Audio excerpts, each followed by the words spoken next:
আপনার বাবা আপনার বাবা তাকে শেল্টার দিচ্ছেন এবং আপনার বাবা তাকে শেল্টার দিচ্ছেন যে ক্ষমতা খাটিয়ে, সেই ক্ষমতার নাম হচ্ছে আসিফ মোহাম্মদ সজীব ভুঁইয়া।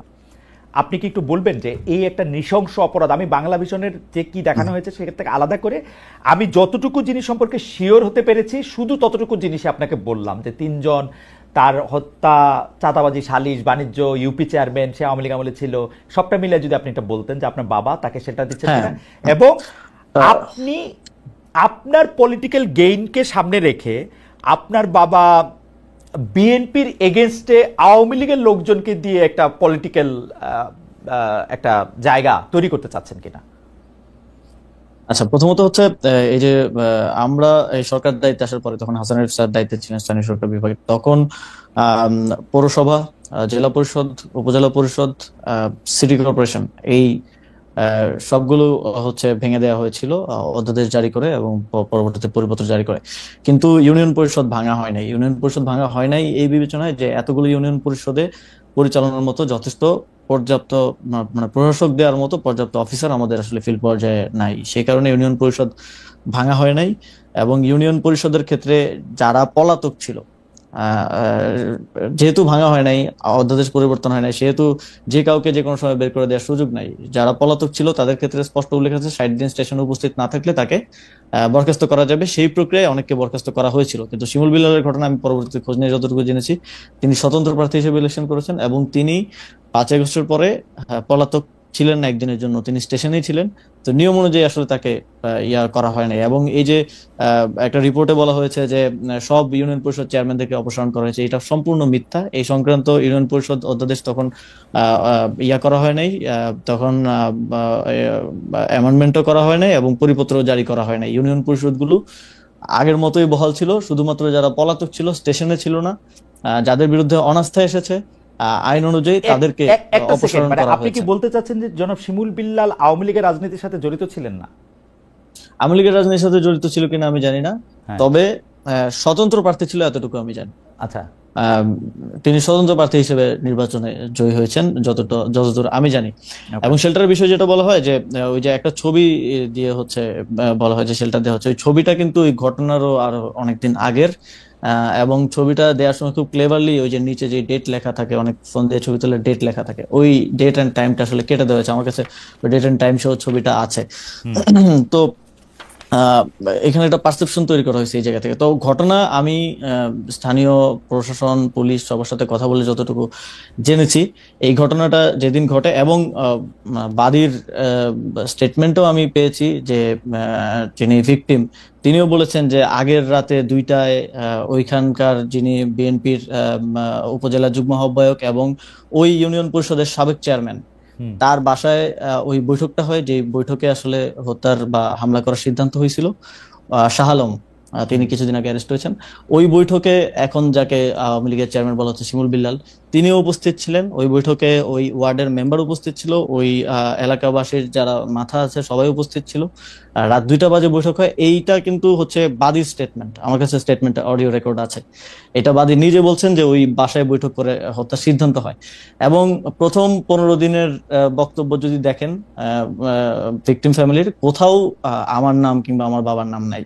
এবং যেই ব্যক্তি এই ঘটনায় তার স্ত্রী হারিয়েছে, 2 সন্তান হারিয়েছে, তার স্টেটমেন্ট আছে, ছোটখাটো মিডিয়াতে এসেছে, যে তিনি বলছেন যে তাদেরকে এই ঘটনা ঘটার পরে বিএনপির নেতাকর্মীরা তাদের বাসায় যান, তাদেরকে নানাভাবে চাপ প্রয়োগ করেন, কুপরামর্শ দেন, উপদেষ্টার বাবা এবং উপদেষ্টার নাম মামলায় অন্তর্ভুক্ত করতে বলেন, কিন্তু তারা সেটাতে আপত্তি দেন এবং সেটা তারা করেননি। কিন্তু পরিবারের আরেকাংশকে এবং তার মেয়ের ব্যাপারে যখন আমরা বিভিন্নভাবে তার সাথে কথা বলার চেষ্টা করি, তিনি বলেন যে তার মেয়েকে তিনি আর সেই সময়ের পর থেকে পাচ্ছেন না, তার মেয়ে অন্য জায়গায় আছে। এবং এই যে বিভিন্ন ধরনের স্টেটমেন্ট, বক্তব্য, যেটা প্রথম 15 দিনে আসে নাই। আপনি তো যে কোনো ক্রাইমের ক্ষেত্রে যদি আপনি ভিকটিমের বক্তব্য নেন, তাহলে তো আপনার ফার্স্ট বক্তব্যটা বিশ্বাসযোগ্য হওয়া উচিত, যেটা পরবর্তীতে তাদেরকে। এবং এটা কি এরকম হতে পারে জনাব ভুঁইয়া, এটা কি এরকম হতে পারে যে প্রথম দিকে আপনার ভয়ে তারা সত্যি কথা বলতে পারেন নাই? আমার ভয় তো প্রথম দিকে যদি আমার ভয়ে না বলতে পারে, পরে কিভাবে তাহলে বলতেছে? অনেক কষ্টে সাহস এটা। এবং এবং না, এখানে যদি যার স্ত্রী মারা গেছে, যার 2 সন্তান মারা গেছে এবং উনি সেখানে থাকলে উনিও হয়তো মারা যেতে পারতেন। তিনি বলছেন যে তাদেরকে চাপ প্রয়োগ করা হয়েছে। এই ভিডিওটা আছে, আমি প্লে করে আপনাকে শোনাতে পারি, যে আচ্ছা। তাদেরকে চাপ প্রয়োগ করা হয়েছে, তাদেরকে কুপরামর্শ দেওয়া হয়েছে যেন তারা আমাদের নাম অন্তর্ভুক্ত করেন, কিন্তু তারা সেটা প্রাথমিকভাবে রিফিউজ করেছে। ওকে তার নিজের স্টেটমেন্ট আছে। ওকে আমার মনে হয় যে আমরা আরেকটু অন্য জায়গায় যাই। যে সম্প্রতি আপনার বাবা বিল্লাল হোসেনের বিষয়ে আরেকটা অভিযোগ এসেছিল, যেটা আপনি আসলে স্বীকার করেছেন, যে একটা ঠিকাদারি লাইসেন্স হওয়ার পর আপনি এটা বিব্রত হয়েছিলেন। আপনি বলেছিলেন যে সেটি আসলে একটি ভুল এবং এটি প্রত্যাহার করা হয়েছিল এবং তার এটিকে নিষেধ করা হয়েছে। কিন্তু আমরা দেখেছি যে একটা স্কুলের সহকারী প্রধান শিক্ষকের উপর অত্যাচার, যেটি আসলে মানে তাকে বিবস্ত্র করে অমানবিক নির্যাতন চালানোর কথা, তিনি এই অভিযোগ করেছিলেন যে বিল্লাল হোসেনকে 2014 সালে বহিষ্কার করা হলে তখন আমি ভারপ্রাপ্ত প্রধান শিক্ষক হয়েছিলাম, সেটাই বিল্লাল হোসেন অর্থাৎ আপনার পিতা, সেটাই তার আসলে এই মানে প্রতিশোধ নেয়ার কারণ। এইটা সম্পর্কে আপনি একটু কিছু বলবেন যে এইটার বিষয়টা কি? হ্যাঁ ভাই, প্রথমত ওই রিপোর্টে তো খুব সুন্দর করে দেখানো হয়েছে, কান্নাকাটি সহ ইমোশন দিয়ে করা হয়েছে। তো আমার কাছে এখানে পেপারেই আছে যে এই যে বহিষ্কারের কথা যেটা বলা হচ্ছে, এটা হচ্ছে বাবার স্বাক্ষর নকল করে, এবং হাইকোর্টের ভার্ডিক্ট আছে যে এই স্বাক্ষরটা নকলকৃত, এটা টেকনিক্যাল অ্যাসেসমেন্ট করে ভার্ডিক্ট দেওয়া হয়েছে। স্বাক্ষর নকল করে একটা পদত্যাগ পত্র, মানে অব্যাহতি পত্র, যে অন্যত্র চাকরি হয়েছে বিধায় আব্বু হচ্ছে যে প্রধান শিক্ষকের পদে অব্যাহতি এবং ছাড়পত্র প্রসঙ্গে, এই যে আমার কাছে এটা আছে যে স্বাক্ষর নকল করে ওনাকে আসলে বহিষ্কার করা হয়েছে, যদিও সেখানে বলা হয়েছে যে অর্থ আত্মসাতের কারণে বহিষ্কার করা হয়েছে। আমার কাছে হাইকোর্টের এখানে ভার্ডিক্টও আছে এবং শিক্ষা বোর্ডের ভার্ডিক্ট আছে। এটা ওই সময় তো আর আমি উপদেষ্টা ছিলাম না, যে ওই সময়ের ভার্ডিক্ট আছে যে এটা স্বাক্ষর নকল করে তাকে তার পদ থেকে সরানো হয়েছে, এবং এটা তখনকার সহকারী প্রধান শিক্ষক হওয়ার জন্য এবং তখনকার ম্যানেজিং কমিটির সভাপতি তার কিছু কথা না শোনার জন্য এই ষড়যন্ত্রটা তখন করা হয়েছে। এবং আমার কাছে এই তখন, এবং এই যে শিক্ষারানী যার কথা বলা হচ্ছে, তিনিও 4 বার বহিষ্কৃত হয়েছেন, 4 বার, একবার না 4 বার, এবং 4 বারের মধ্যে 3 বারই ওই সময়কার যিনি ম্যানেজিং কমিটির ডিরেক্টর মানে সভাপতি মোহাম্মদ আলীর দ্বারা 3 বার তিনি হয়েছেন। পরবর্তীতে তাদের মধ্যে বোঝাপড়া হয়েছে এবং তারা বাবার বিরুদ্ধে এটা করেছে, যদিও হাইকোর্টের রায় একবার না, যখন শিক্ষা বোর্ড আব্বুকে পুনর্বহাল করলো ওরা সেটা মানলো না।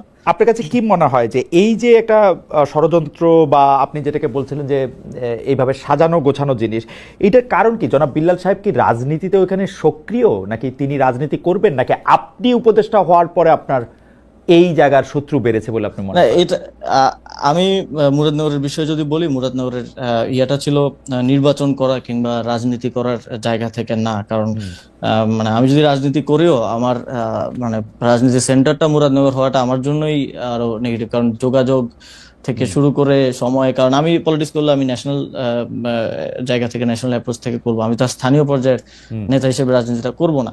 তো সেই জায়গা থেকে আমার জন্য তো ঢাকা সুইটেবল পজিশন। তো আমি মুরাদনগরে মূলত আমার ইয়া ছিল যে, আপনি জানেন যে বিগত আওয়ামী লীগের সময়ে কুমিল্লার যেই অঞ্চলগুলো বিশেষ করে বিরোধী পক্ষের বিএনপি বা জামাত অধ্যুষিত, সেই অঞ্চলগুলোতে উন্নয়ন কার্যক্রম হয় নাই বললেই চলে। এবং আমার এখানে আমি এসে দেখলাম যে অনেকগুলো কাজ স্যাংশন হয়ে আছে, বরাদ্দ আছে, কিন্তু সেগুলোর কাজগুলো আসলে শুরু করা হয় নাই ওই আঞ্চলিক বৈষম্যের কারণে। আমি সেই কাজগুলা আসলে করতে চাইছি এলাকায়, এবং ওই সংক্রান্ত যেই কার্যক্রম সেটার সাথে ঠিকাদারি নিয়ে মানে ঠিকাদারি সংক্রান্ত টাকা পয়সা, ঠিকাদারি সংক্রান্ত কিছুই না এখানে। আসলে যেই লাইসেন্সটা বাবা করেছিলেন সেটা ছিল জেলা পর্যায়ের একটা লাইসেন্স, এটা মানে অত বড় লাইসেন্সও না, যেটা আসলে এক্সিএন কর্তৃক মানে জেলা ইঞ্জিনিয়ার যিনি থাকে স্থানীয় সরকার, তিনি এটা দিয়েছেন, এবং সেটা আমি অবগত ছিলাম না। রিপোর্ট করার আগে আমাকে সাইর ভাই নক দিয়েছিলেন যে এরকম একটা বিষয় আমি পাইছি, এইটা তুমি জানো কিনা। পরে আমি খোঁজ নিয়ে জানলাম যে এটা সত্য, এবং আমি ওনাকে বলার পর উনি রিপোর্ট করলেন, এবং পরের দিন যথারীতি আমি সেটা, যেহেতু আমি এখানে দায়িত্বে থাকা অবস্থায় এটা স্বার্থের সংঘাত হয়, সেই জায়গা থেকে এটা করা। কিন্তু এটা যদি আমার বাবা না হয় অন্য যে কেউ করার, তো এটা তার স্বাধীনতা আছে, যে কোনো ব্যক্তি হিসেবে তো ব্যবসা করার স্বাধীনতা আছে, কিন্তু আমি এখানে দায়িত্বে থাকা অবস্থায় এটা অবশ্যই স্বার্থের সংঘাত।